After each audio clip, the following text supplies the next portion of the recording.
Hi everyone. So you're back, or maybe this is the first time you're here. Welcome. I'm Allie. Welcome to my little bookish channel. Today is the beginning of something. Is it going to be a good thing? Is it going to be a fun thing? We don't know, because last year I started this book series I should say, called The Black Dagger Brotherhood, and it's by J.R. Ward, and it is, sorry, I'm standing up and I feel like I need to move around a lot. And The Black Dagger Brotherhood is a vampire romance. It's a paranormal romance series by J.R. Ward. It's been around for like over a decade, I think, or just under a decade by this stage. Like, J.R. Ward is one of the OGs in the paranormal romance world, and that is because of her Black Dagger Brotherhood series. So I have always been interested in J.R. Ward because when I was a teenager, a young adult, I was super into paranormal romance. It was like the only thing that I would read. And as you all know, my love for Nalini Singh has no bounds. So I went the Nalini Singh route, but I've always been interested in the J.R. Ward camp, right? I wanted to know what the girlies over there were reading. So I read Dark Lover.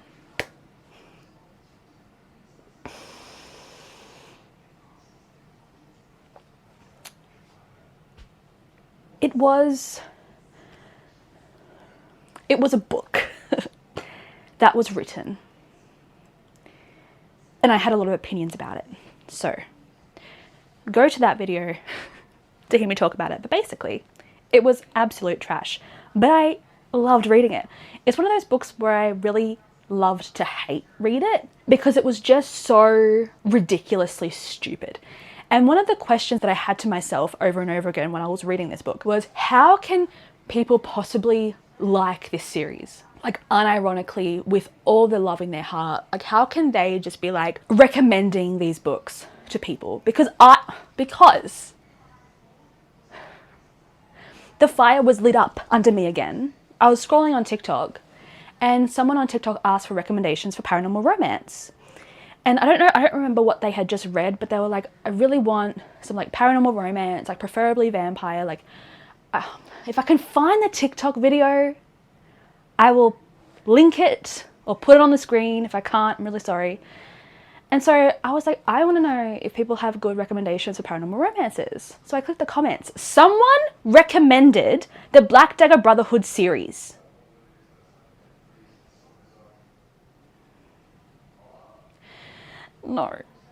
No. So I thought that I would sacrifice my time to educate you and entertain you about this series. So we're actually going to read this series. I don't know how long it's going to take me. This vlog is going to be maybe 1 or 2 books, and we're going to like slowly make our way through. Okay, it's going to be fun, it's going to be hilarious, and we're going to have a lot of interesting conversations. So the second book in that Black Dagger Brotherhood series is called Lover Eternal. Now, okay, if you don't remember, the first book in this series was about some dude. I think his name was his name Wrath? I feel like his name was Wrath. Let me just double check. His name was Wrath. So Wrath is essentially like the king in waiting, but he hasn't taken up the mantle because he's out to get the people who killed his parents like centuries before. There's like a vampire hunter enemy that's out to get the vampires, because of course there is. But anyway, Wrath's like bestie, like kind of second in command. He's part of the elite warrior squad that is the Black Dagger Brotherhood. He dies, right, very easily for a vampire. It was actually embarrassing. It was very embarrassing how easily, sorry, I'm sweating because it's really hot, how easily this dude, well, I forgot his name, Darius. He had a really normal name in comparison. I'll talk about that in a second. He got blown up. First of all, since when can vampires just like, I don't know. It was just too easy. It was laughable.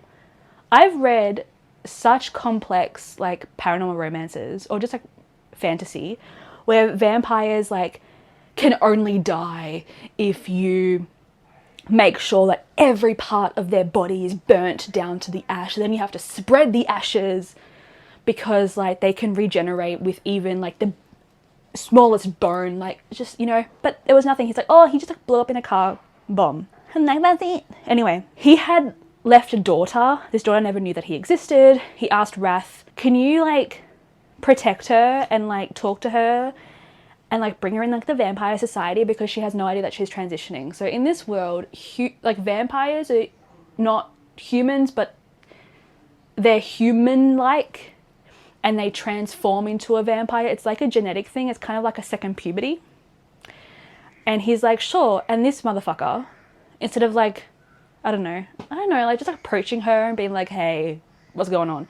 He breaks into her apartment and like watches her sleep. And then she has like she wakes up and sees him. She like runs, hits her head. She wakes up the next morning thinking that it was all a dream. Then she's like, oh my God, I hurt myself, realizing that it wasn't a dream. Someone was actually in her fucking apartment.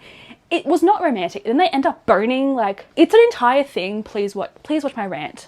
So that was Wrath. And Wrath is like the big head honcho. He's now the king of the vampires. The next book, Lover Eternal, is about a character named Rage. You heard that right. His name's Rage. But wait. It's Rage with a H, because that's another thing about this series, is that these vampires, first of all, have the most ridiculous names, and they always have a random H somewhere in their name. And at no time is it ever explained, because all the author needed to do was say, these vampires are not, you know, from the US. They hail from like, did they actually come from Romania? I'm trying to remember. Like they hail, like they're originally from Romania, and like in their native language, this name, the way it's translated, that's how you spell it. Like I just needed, like, give me something so that I can pretend it makes sense. But they have H's in their names. So this character named Rage is spelled R-H-A-G-E. And guess what? He has rage issues.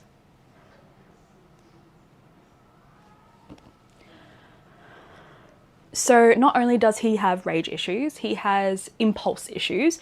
He also, in the first book, like hates women. He fucking hates them. And to a point, like, and they all kind of act like that. And it's supposed to be like this macho way. But it's like, are you even attracted to them? Because you can't stand them. The way that you treat them is deplorable. How are you supposed to be romantic? Anyway, this is the blurb. We need to react to this blurb, okay? So within the Brotherhood, Rage is the best fighter, because of course he is. He has rage issues. The quickest to act on his impulses. We just said that he has impulse issues. Yep. And the most voracious lover. First of all, Rage. How do you know you're the most voracious lover? That's like a pretty big thing to state. It's a pretty big claim for someone who has a H in their name. That should not have a H. For inside him burns a ferocious curse. Because of fucking course, he has a curse. Possessed by this dark side, oh my God, Rage fears the time when his inner dragon is unleashed, making him a danger to everyone around him. So he's always a danger to everyone around him. Like, if you read the first book, Rage is absolutely insane. He's absolutely insane. Now, I want to know if, like, his inner dragon, is it actually, like, does he shapeshift? Like, is it actually a dragon? Is that his curse? Or is it, like, supposed to be a metaphor? I want to know. Is it going to be like a Beauty and the Beast situation? And then listen to the best part. Listen to the best part. Mary Luce. That's her name.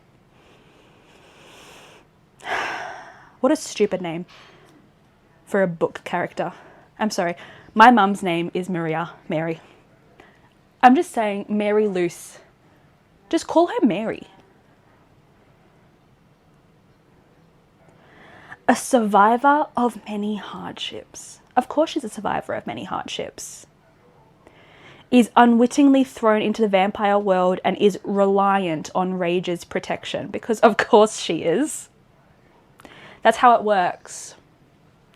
I swear, if Mary Luce is a survivor of DV,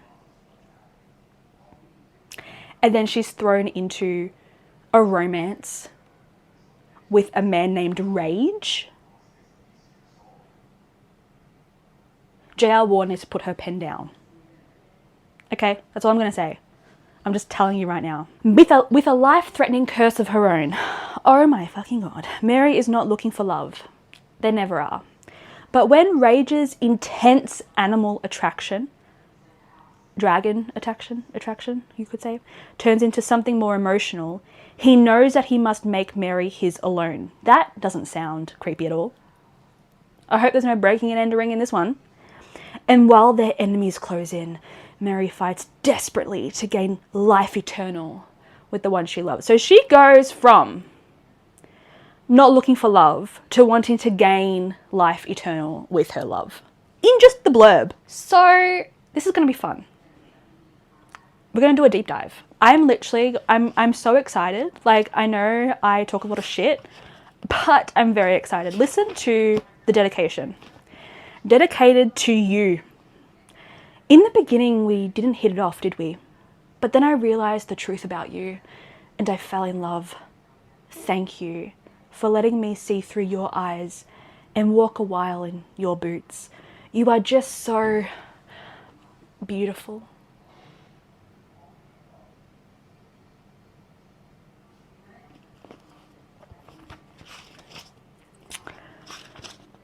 Anyway, so in the beginning of these books, there's a glossary of terms and proper nouns, and it just talks about, like, it literally just defines the terminology. Obviously, that's what a glossary is.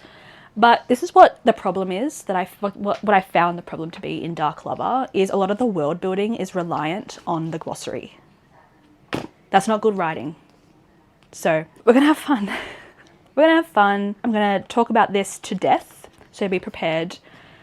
The first page is like, opens up with the character Vicious with a H. Oh my God, Mary Luce's mother is named Sissy Luce. Oh, for fuck's sake.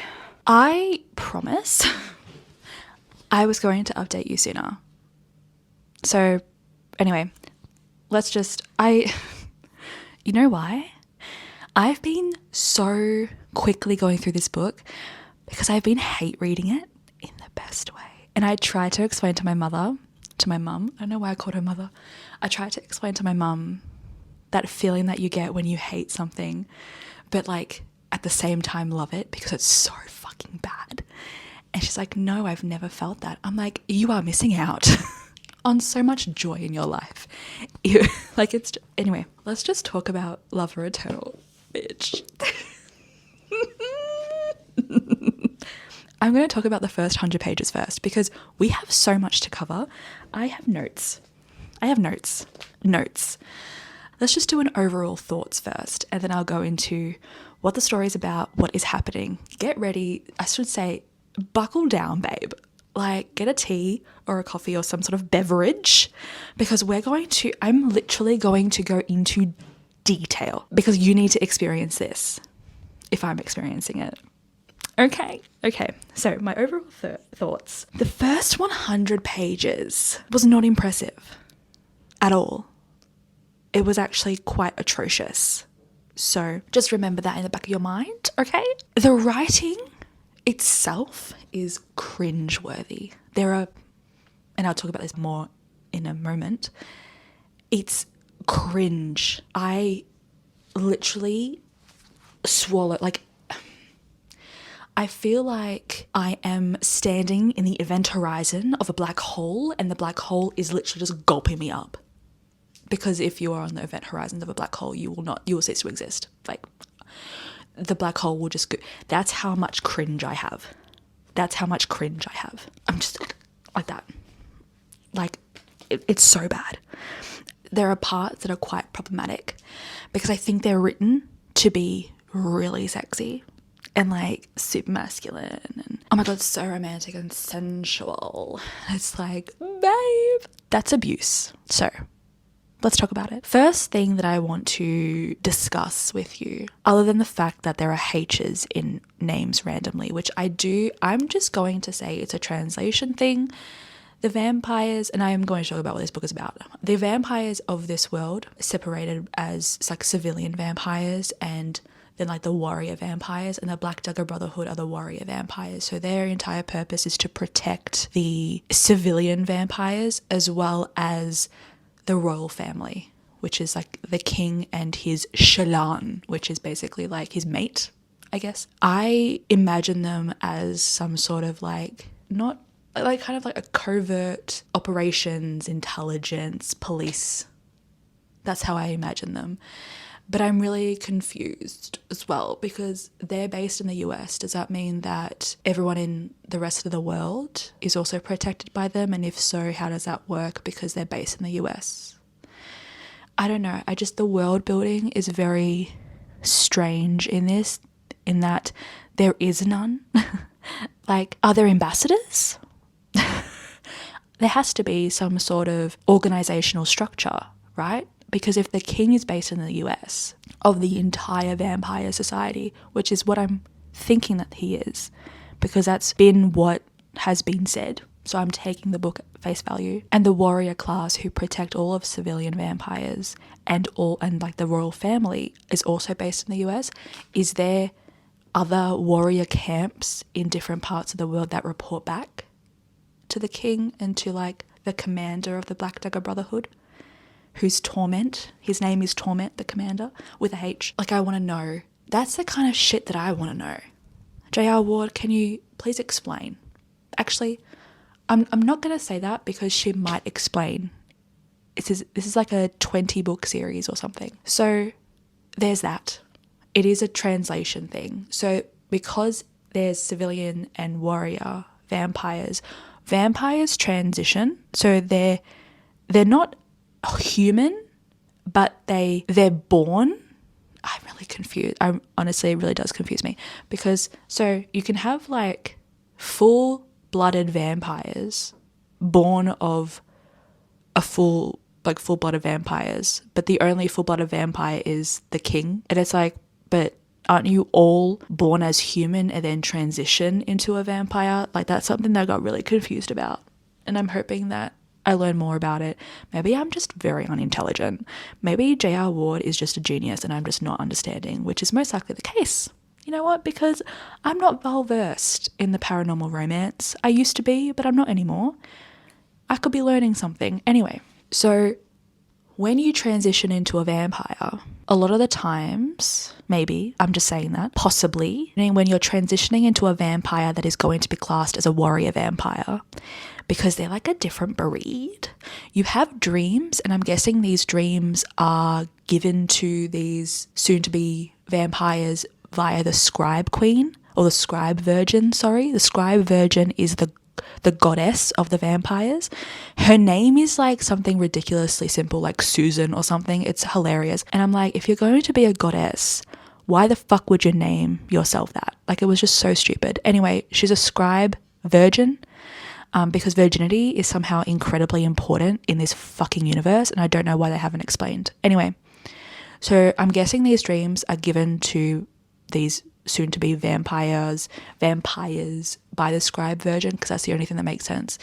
And the name is in their ancient, it's like in the old language, which I'm guessing is like their vampire language from wherever they are. I don't know where they're based in. I'm guessing, I feel like the first book said something like, you know, Romania, like that area, the Carpathian area. I'm guessing Carpathian Mountains. Is that Christine Fiennes? I'm very confused. I'm confusing myself. Anyway, it doesn't really matter, but it's in the old language. Then when it's translated into English, the H comes.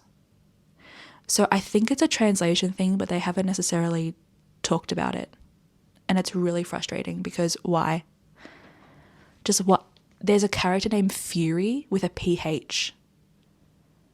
And Revenge with a H. It's just so stupid. And like Torture with a H. It's horrible. It's absolutely horrible. So we have that. So that's something that, you know, is important, I guess. So let's talk about the actual story itself, and then I'll get into some of the things that I'm really not enjoying, but also loving because it's so horrible. This isn't aged well at all. Anyway, so what is this book about? So it immediately follows the story of Dark Lover, which was the first book, which is about Beth and Wrath. Wrath is the king of the vampires, and the book ends with him basically like taking back that mantle and being like, I need to be king. Like, we need to be strong in the face of these vampire hunters. And so this story is about one of Wrath's warriors in the Black Dagger Brotherhood named Rage, and his father's name, Torture, with a H. There you go. Now you know. I read out the blurb in the introduction clip of this video, and the blurb talks about how Rage is the best fighter, but he has an impulse control issue, and he's actually quite like angry all the time. And he has a curse. And it says here that his inner dragon, when Rage is possessed by his dark side, the inner dragon is unleashed. And I said jokingly, I hope it's a real dragon, bitch. Joke's on me. It is a real dragon. He shapeshifts into a dragon. That is the curse. And it's important because it really is supposed to pave the way for like most of his characterization in the first half of this book. But in the first 100 pages, all we know is that when he has any sort of extreme emotion, be that anger, fear, maybe sadness, I don't know, and sexual frustration, can like turn into a dragon. So that shapeshift is actually a punishment given to him by the scribe virgin. We don't know why. We're just told, like, he makes jokes that the scribe virgin doesn't like him. And I think maybe Rage, it's your impulse control issues. Maybe the dragon was so that you can learn to control yourself. Like, meditate, bitch. He's so ridiculous. Anyway, so we need to know that Rage needs to constantly blow off steam in order to curb his transformation, because it's a horrible process. So in order to try and blow off steam, he has sex with women, random women, or he beats the shit out of the vampire hunters who try and hunt him. Now, the vampire hunters in this world are called the Lessers. They're part of the Lessening Society, and I don't quite understand them. They just want to hunt vampires. I don't know if it's a morality thing. I don't know if it's a rivalry thing because of their god that the Lessers worship, and like the process of becoming a lesser, you have to give this god your soul, which is basically like what's that word, symbolized through the giving of your heart. Like, you literally physically give your heart away and it's put in a jar. It's so fucking weird. But this god is called the Omega. So I don't know if it's a goddess rivalry thing. I don't know. I have to figure out if that was talked about.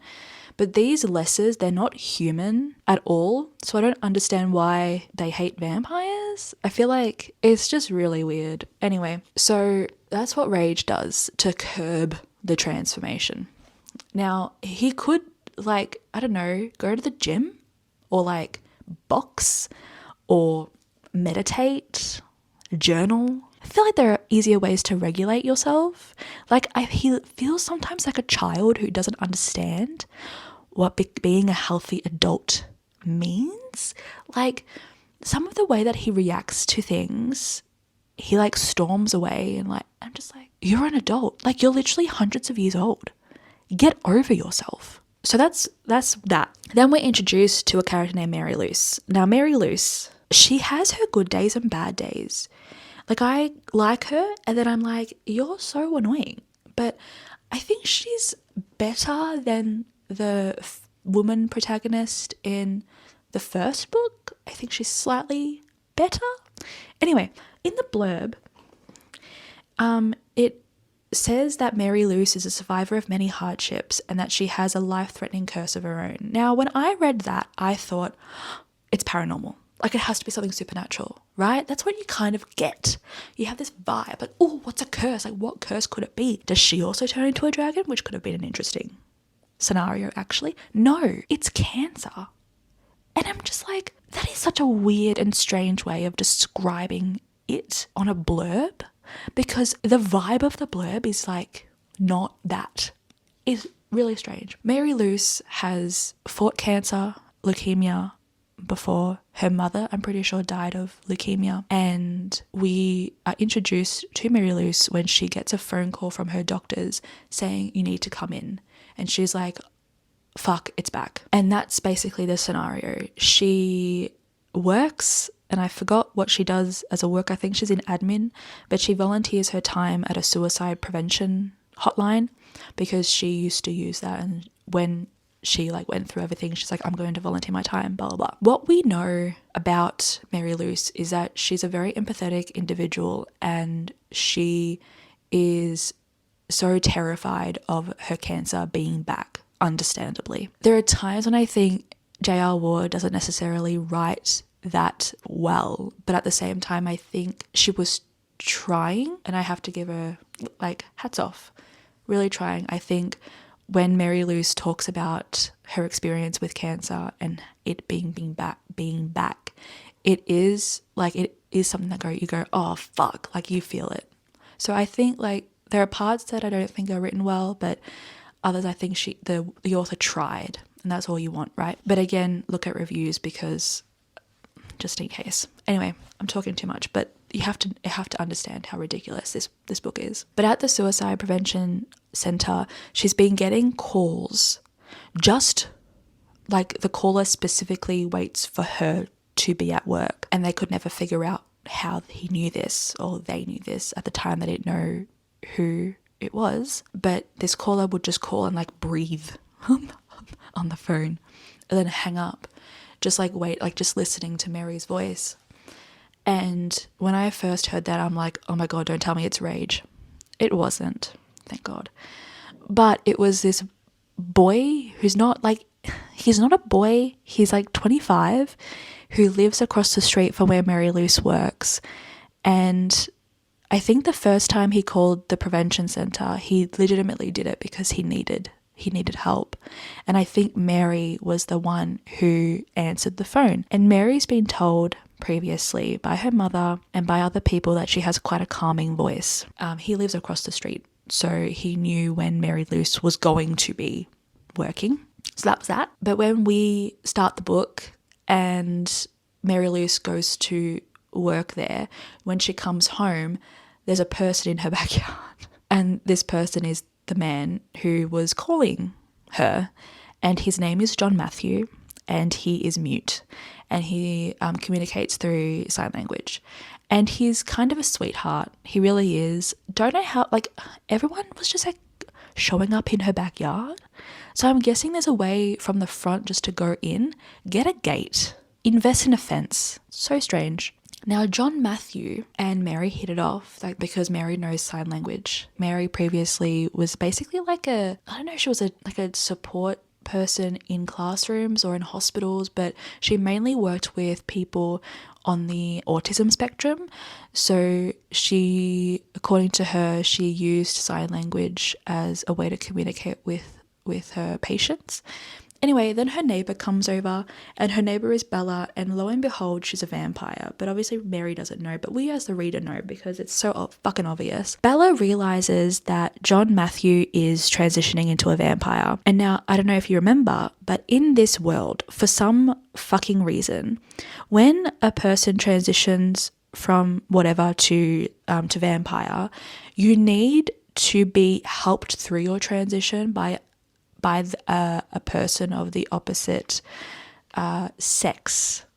They don't understand, like, they're not, vampires are very like biologically essentialist, so they refer to everyone as female male. They don't refer to a woman as a woman. So I just wanted to let y'all know that. And it's really weird because all the men would talk about, oh yeah, like I got a female last night, and it's disgusting. It's so weird. How is that supposed to be sexy? Anyway, Bella meets John Matthew and she's like, because she knows if he goes through his transition, which he will soon, he's going to die if he doesn't have a female with him, because they need to feed on a woman's fucking blood. I don't understand why. It's so weird. But he also has a bracelet with the name Terra with a H on it, and she noticed it because it's in the old language. She's like, what the fuck is that? And he's like, oh yeah, like it came to me in a dream. So I got it like inscribed on this bracelet, like a leather bracelet. And in her mind, she's like, that's a warrior name. I need to let the brotherhood know. So she calls up the brotherhood because they have a hotline.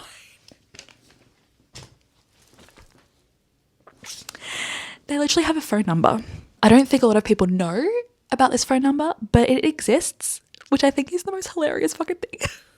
Anyway, she calls up the brotherhood and she's like, just letting you know that there's this man named John Matthew who's about to transition, and he says that he dreams of a name that I'm pretty sure is a warrior name. Just so you know.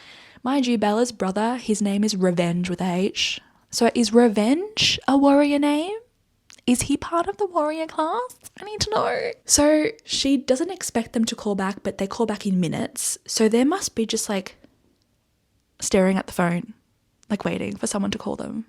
Poor things. They're so bored. But Torment calls back and he's like, can you bring the boy to one of our facilities?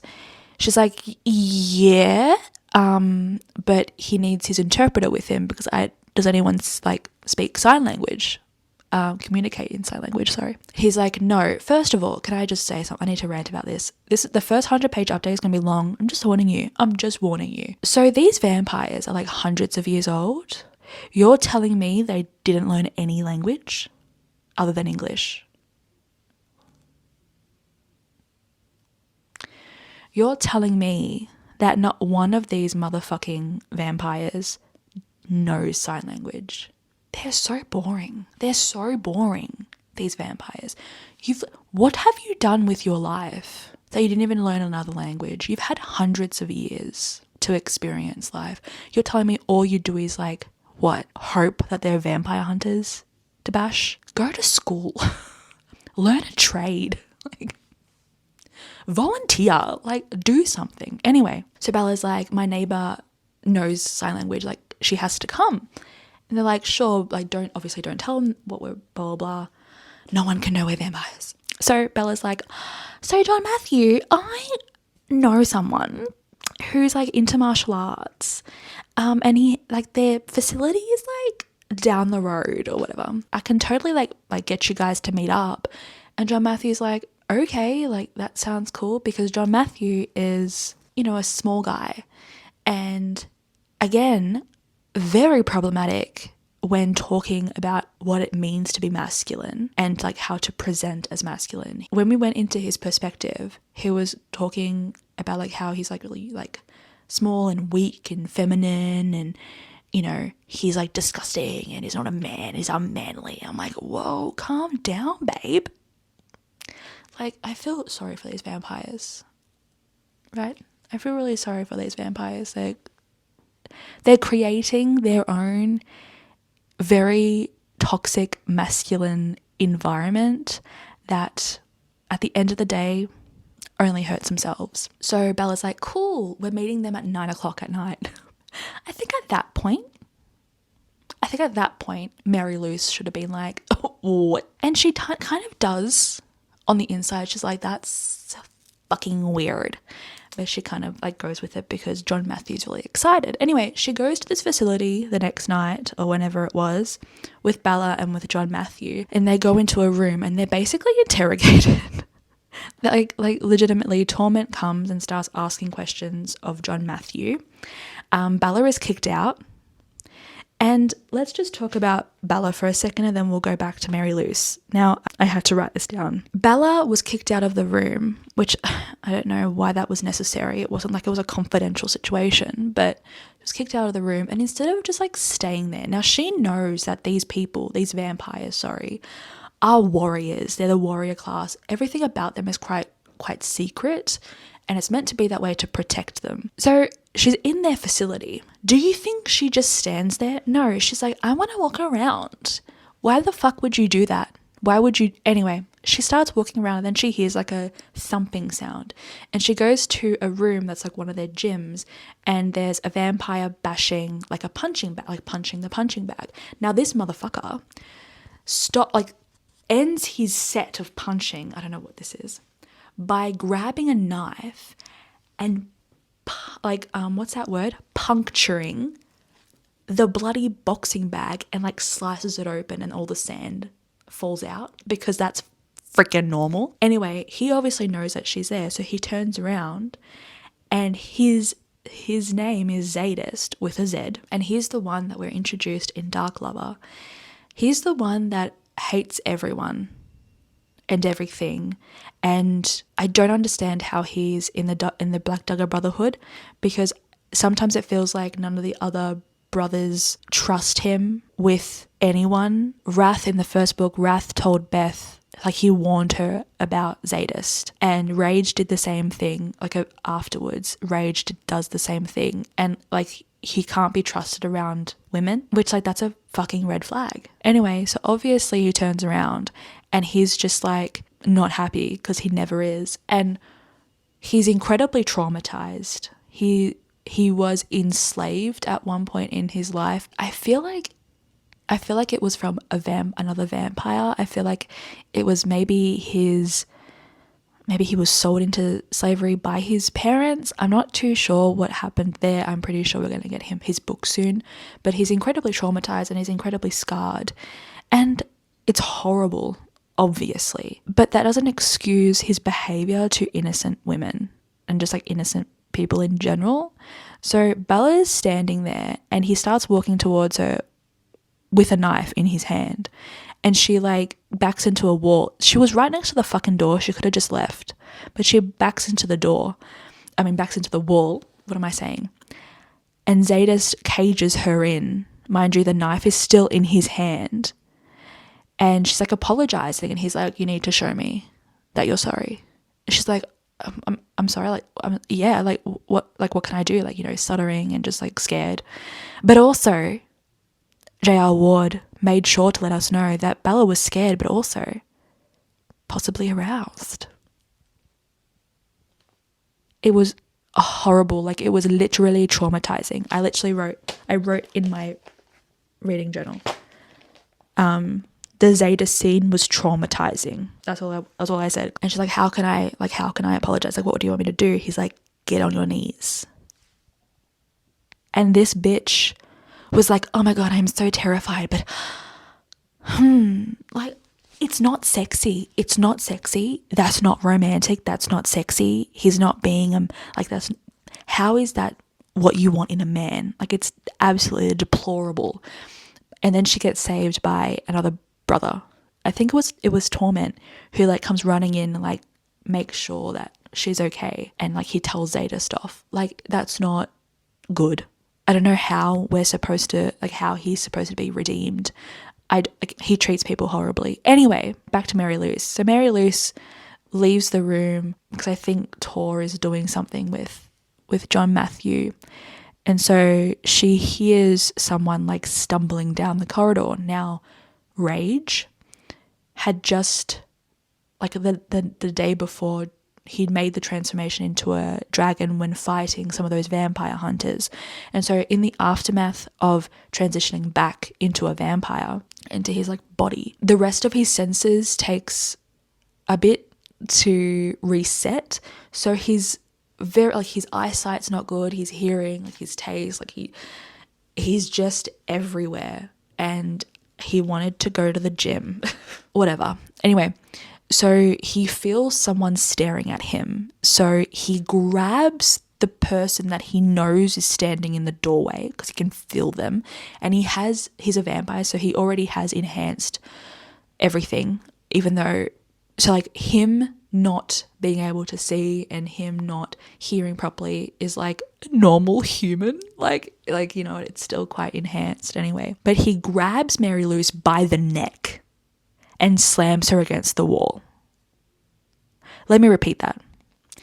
He grabs Mary Luce by the neck and slams her against the wall. He spun around and yanked the figure out of a doorway, grabbing it by the throat, forcing the body into the opposite wall. Too late, he realized it was a female, and the high-pitched gasp shamed him. He quickly eased his grip but did not let go. Does that make it okay? You're in your own facility. Everyone in there are friendlies. Was that reaction necessary? No. And so Mary is like understandably annoyed, but consent? Who is she? They don't know her. So Mary Luce is like, let me go. And he's like, keep talking, because her voice is like calming him down, is calming the beast. And it's like, this is disgusting. He like licks her neck, he kisses her, and she like a lot of times says, get off me, let me go. But then, you know, obviously she's like, oh my God, I'm so aroused. It was just a horrible first meeting. It was not a meet cute. It was a meet nightmare.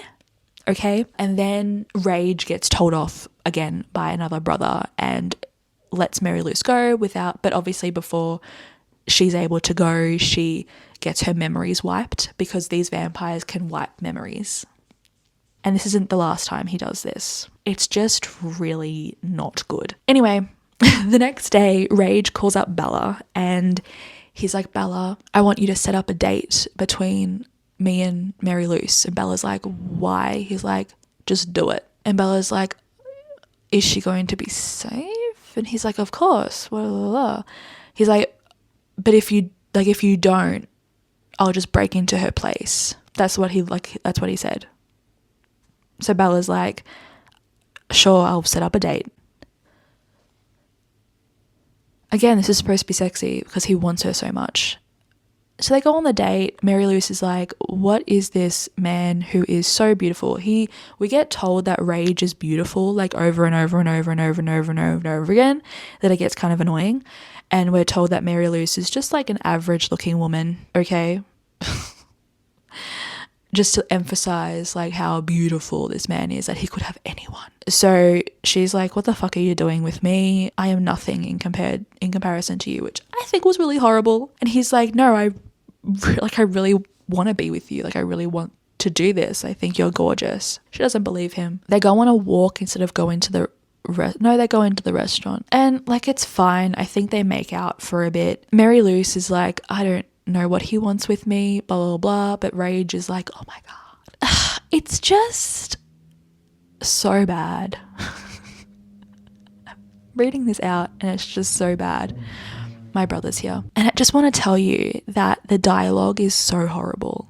The dialogue between the brothers, so horrible. It's so bad. They speak as though they think they're in a rap music video, and it feels really disingenuous. It feels really, really bad. Like it feels like culture appropriation, and in no way does it make sense as well, because it doesn't feel like, it doesn't sound right. And I'm just like, no, like, not even rappers themselves speak like this, right? Because they're constantly listening to like 50 Cent, Tupac, and like Ludacris and Biggie, and it's like, they don't speak like this. Like, what are you trying to, like, anyway, like, have you listened to Tupac speak? He was incredibly intelligent. Anyway, it was just like, it feels really not good. It feels very problematic. So that's the first 100 pages. Now let's talk about the next 100 pages.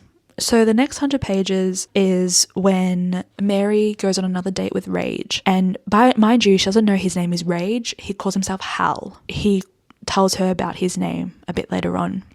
But when they're on this date, Mary is just not feeling it because she just got news that her cancer is back.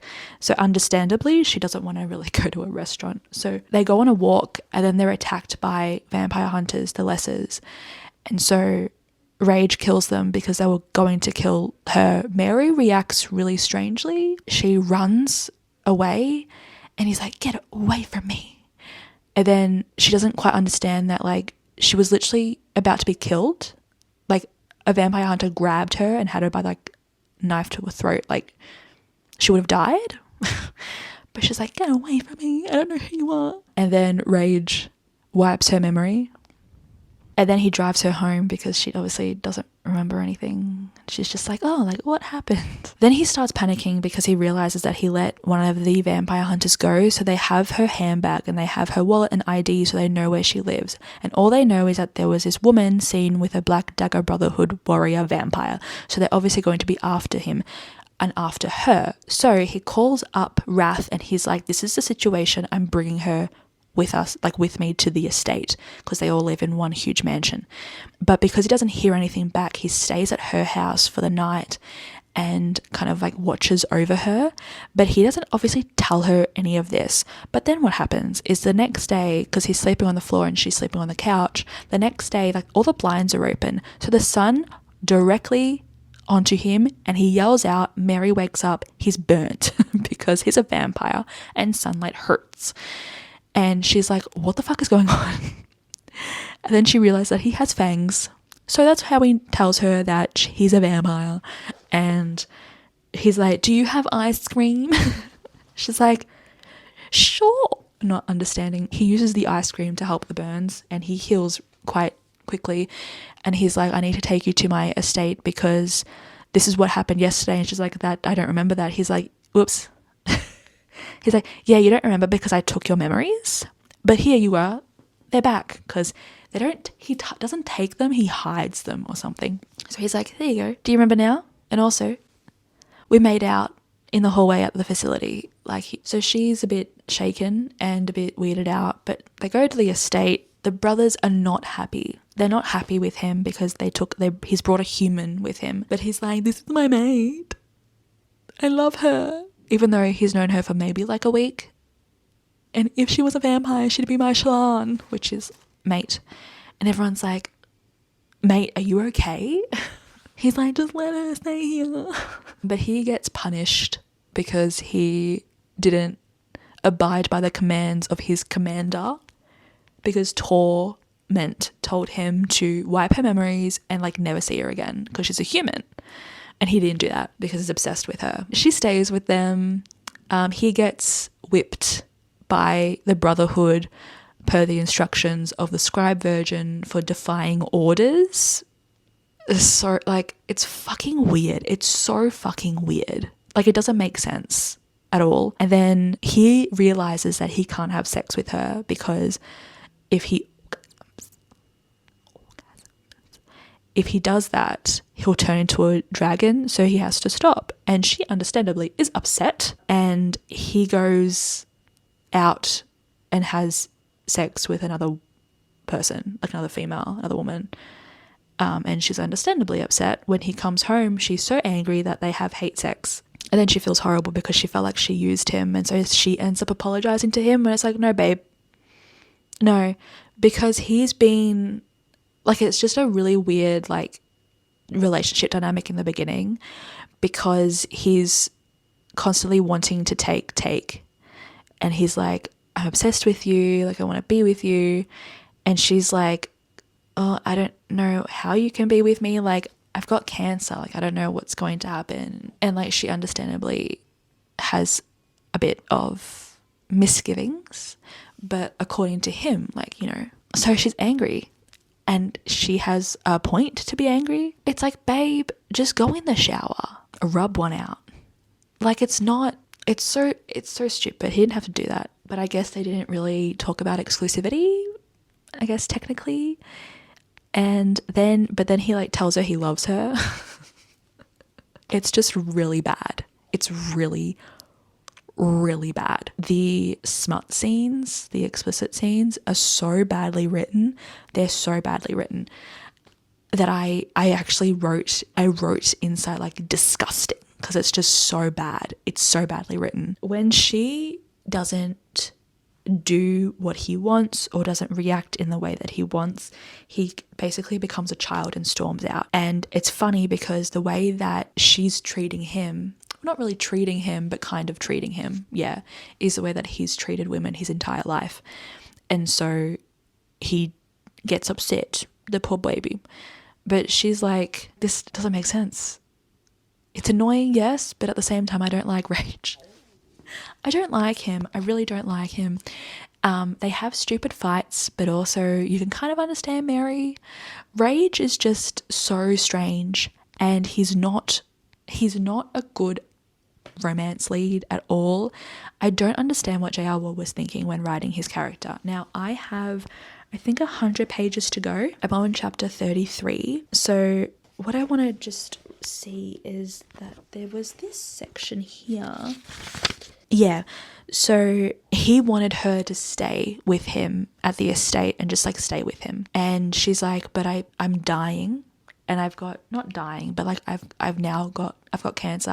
I need to go into my world, and I need to do all the shit that like comes with that. Like I got chemo, I've got appointments, and I also have a job, and I have my volunteering. Like I have a life.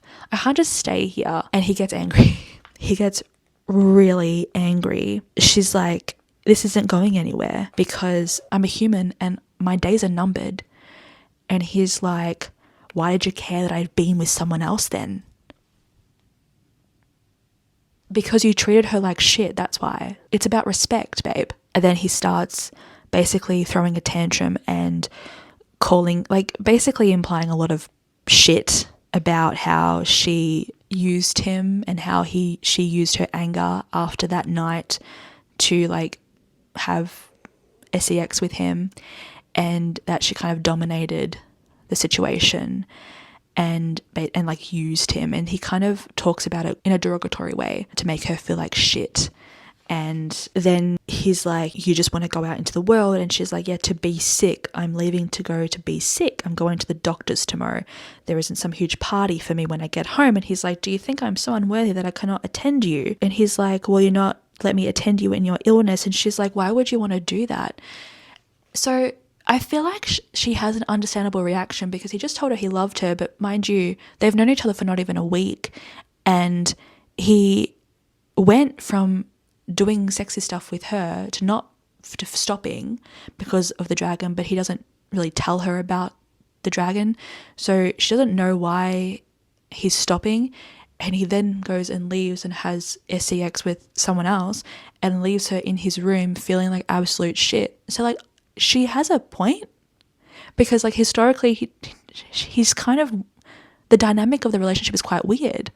And then he just says, all he says to her is fuck you, Mary. And like he storms out. And it's just so stupid. It's so stupid.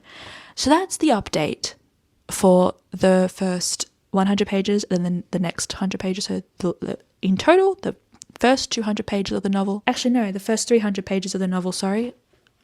The first 300 pages of the novel, that is the update. It's a very long update, but I really want this to be quite a detailed reading vlog because if I'm reading this, you need to kind of read it vicariously through me.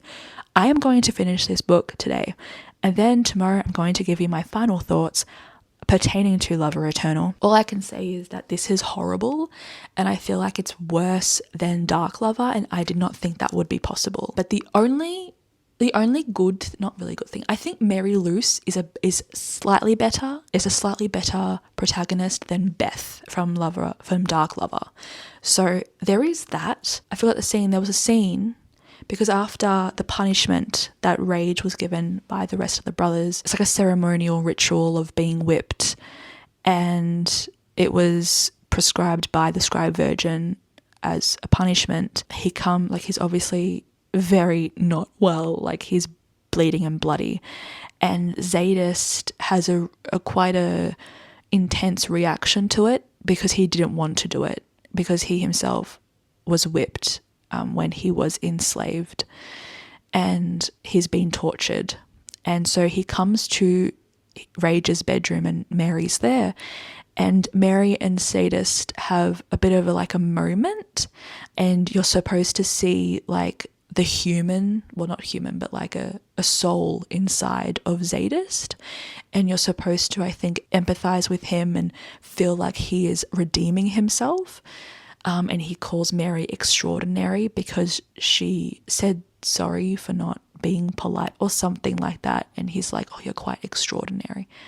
And I'm like, are we supposed to now think that Zadist is incredible? Like, it was a really weird scene. I think it's paving the way for Zadist's own story, and I'll be surprised if his story is not the next one or the next one after that, because it feels like this, like Zadist is quite he comes up quite often in this actually.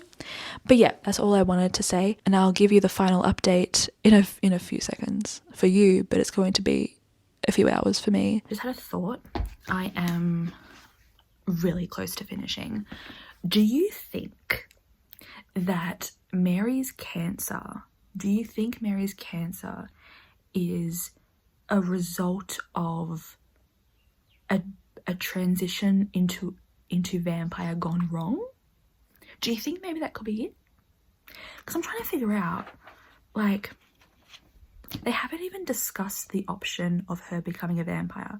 So maybe in this world you cannot be turned into a vampire by a vampire. Like, you have to be born with the genetic disposition to be able to transition into a vampire. So because, like, they're not talking about it. And also there was this entire thing because vampires can't feed off humans, which is an interesting thing, I think.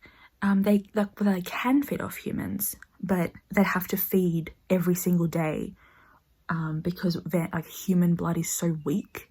They need vampire blood. So does that mean that vampires are still like breathing, living, heart beating, not technically the undead? They have like a circulatory system that's pumping and producing new blood. I don't know how vampires work. I'm not a vampirologist or whatever. But there was this entire thing because Rage can't feed off Mary because she's human, but he doesn't want to feed off random other vampires. So they have the Chosen. The Chosen are women chosen by the scribe virgin, and they're there literally to be at the beck and call of the Black Dagger Brotherhood. Like, traditionally they're used to be fed from, and also like sexually, and in like not repayment, but kind of the deal was that in order to keep the Chosen going, they get pregnant from the Black Dagger Brotherhood warriors. It's fucking weird. It's so weird. Anyway, so he called up the Chosen. He's like, I need to organize like a feeding situation, a feeding thing, because, you know, I have like a mate, but she's human.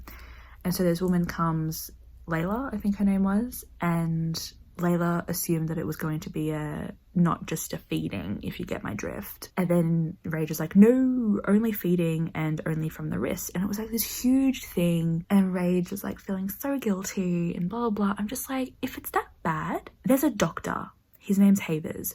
Get him to just stick a needle, put it in a blood bag, and fucking drink from a bag. Like, I don't understand. There are ways to problem solve this situation. And you'd think that they would do that. Like, you would think they'd have, like, some, like, blood, like, in a refrigerator. Like, what if you get snackish? Like, a little bit peckish? You know what I mean? Like, I just don't understand that. I think it is so stupid and so inconvenient. And I literally wrote in my annotations, I'm like, but it's like, that's their food, right? They're making such a big deal about feeding. Then make it not a big deal. Like, take the intimacy out of it, because Rage is like, it's so intimate, and Mary's like, it's so intimate, and she's so pretty, and Layla's like, you need to feed. Like, Layla's like, you need to eat, babe. And so I just think that entire thing was so stupid. It was so stupid. And then Bella got kidnapped by Alyssa, and she had another scene with Zadist. And I found out, so Zadist was a blood slave. I don't know how he got into that situation, but he was incredibly traumatized, what he went through. There was a scene with Bella that was just so horrible to read because it was horribly written, but also traumatizing. Like, Bella, like, after Zadist literally tells her, like, can you stop looking at me? Like, I don't want anything to do with you because I'm broken, I'm ruined, whatever. She follows him when he explicitly told her not to, and then he, like, forces himself on her, and then things happen. It was just really stupid. It was just really weird, really stupid, but I'm pretty sure he's going to be the next book. He has to be, because why are they putting so much effort into his character? So Bella's being kidnapped by Alessa, one of the, like, main character lessers that we've been getting, Mr. O. He's a psychopath. Literally a psychopath, and they haven't realized that Bella is missing yet. So there's that. And I have a conspiracy theory. So I don't know if I had told you in my rant about Dark Lover, the first book, but one of the main characters, Darius, with no H in his name, he was, I think, originally like second in command of the Black Dagger Brotherhood, because at the time Wrath was the commander, not the king, because he didn't want to take up that mantle at the time. Darius was killed by an explosion because vampires in this world are incredibly easy to kill. I think John Matthew is Darius reincarnated, because at the end of Dark Lover, Darius and the Scribe Queen, I keep on saying his name differently, I don't know how to pronounce his name. Darius and the Scribe Virgin made a deal, and she's like, yeah, like I can reincarnate you, whatever, but you're going to be in like a different form. You're not going to have any of your memories. You won't remember your daughter, like nothing. He's like, yes, but at least I'll be able to, like, you know, see. I don't know. I think it's Darius. I think John Matthew is Darius, but that would be so quick. So I don't know how that happened. So was he just born an adult? I don't know. This is making me honestly question whether I like paranormal romance or not. But anyway, Mary Luce, she's living with Rage now full time. They're basically waiting for her to die. Like, that's what the vibe that I got from the rest of the brothers. Wrath is like, when she goes to the Fade, which is what they call the afterlife, when she goes to the Fade, we'll give her like a proper like warrior mate send off. And it's like, babe, calm down. You're not even gonna have a hope? Oh my god. That's what I mean. Like, does that mean that you can't turn into a vampire by like a vampire bite and like sucking all the blood out of, you know what I mean? Like what the usual kind of lore about vampires. So you can only become a vampire if you have the vampiric disposition. My conspiracy theory was wrong, kind of. She was not genetically a vampire or whatever, but the Scribe Virgin made her immortal. Rage prayed to her. And she's like, I can do that, but I'll give her a choice. I'll tell her that she'll like not be sick, never be sick, time immortal, blah, blah, blah. But she won't remember you. She loves doing that. And Rage is like, what? And she's like, sorry, it's yin and yang. Like, I don't want to do it, but that's just the way it is. I'm like, no, it's not, babe. It doesn't make any sense. Anyway, so we then see Mary like run out of the hospital in excitement and is picked up by like the butler, Fritz, whatever his name is, Fritz. And she's like so excited, and she like bursts into Rage's bedroom, and Rage is kneeling in like his ceremonial robes, bleeding, because every ritual that these godforsaken vampires have requires blood of some sort, obviously, because they're vampires. And he's doing a ritual for mourning because he thought that Mary wasn't going to be in his life anymore because she won't remember him, but she did. She's like, Rage, what's going on? And Rage is like, no, get away from me, you can't be here. And she's like, oh, what? And the Scribe Virgin just like appears, and she's like, don't worry, my child. And Rage is like, I promise, like, I didn't seek her out. Like, she came to me. Don't punish her.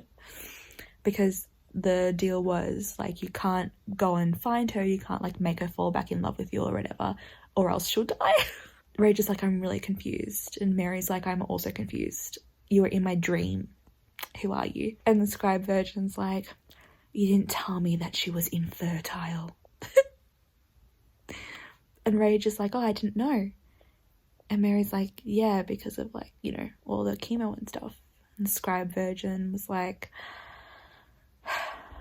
the fact that you'll never be able to hold in your arms your own flesh that you made with the man that you love or whatever shit. You've already sacrificed too much. So